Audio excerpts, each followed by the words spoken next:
দেখুন, শ্রীরামপুর শহর অক্ষর শহর, বাংলা হরফের শহর। পঞ্চানন কর্মকারের হাত দিয়ে এখানে হরফের, মেটাল হরফের সৃষ্টি। অতএব সেই শহরে আমাদের প্রত্যেকেরই ইচ্ছা আছে যাতে বাংলা হরফ সব জায়গায় দেখা যায়, মানে প্রদর্শিত হয়, সব জায়গায় লেখায় যাতে বাংলা হরফ বেরিয়ে আসে। এবং বিশেষ করে আমরা পশ্চিমবঙ্গবাসী আমরা নিশ্চয়ই চাইব বাংলা হরফ লেখা যেন সব জায়গায় থাকে।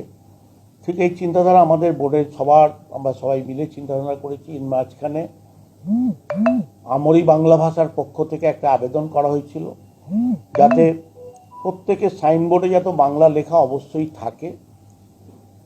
আমরা আগামীকাল, এটা আমরা বিওসিতে সিদ্ধান্ত নিয়েছিলাম কি আমরা করব, যাতে সব জায়গায় বাংলা কম্পালসারি করা যায়। এবং আগামী দিনে আমরা যত তাড়াতাড়ি সব জায়গায় যাতে করা যায় তার চেষ্টা নিশ্চয়ই করব।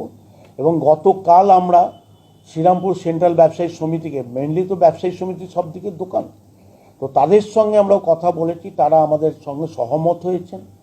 আমরা দু একদিন মধ্যে চিঠি তাদের দিয়ে দেবো, আবেদন করবো যাতে সব জায়গায় করা, তারা এগ্রি করেছেন এবং সেই মতো তারা সব জায়গায় প্রচারও করবেন, করার চেষ্টাও করবেন। সাথে সাথে শুধুমাত্র দোকান দিলেই হবে না, বহু জায়গায় সরকারি বা বেসরকারি অনেক জায়গা আছে, সেগুলোকেও আমরা বলবো যাতে বাংলা সব জায়গায় যাই ভাষায় লিখুক না কেন, আমাদের কোনো ভাষার প্রতি অ্যালার্জি নয় বা কোনো বাজে ইয়ে নয়, যে ভাষাই ব্যবহার করুক আমাদের কোনো আপত্তি নেই। কিন্তু বাংলা, পশ্চিম বাংলা, বাংলাটাকে যেন অবশ্যই সেখানে প্রাধান্য দেওয়া হয়, বাংলা যেন অবশ্যই তার বোর্ডে লেখা থাকে। এটা সিদ্ধান্ত হয়েছে, মানে বাংলা ভাষা থাকবে না অন্যান্য ভাষার সাথে? অন্য ভাষার সঙ্গে বাংলা ভাষা থাকবে না। মোটামুটি সময় কতদিন? আমরা চেষ্টা করি 3 মাসের মধ্যে যাতে কমপ্লিট করতে পারি।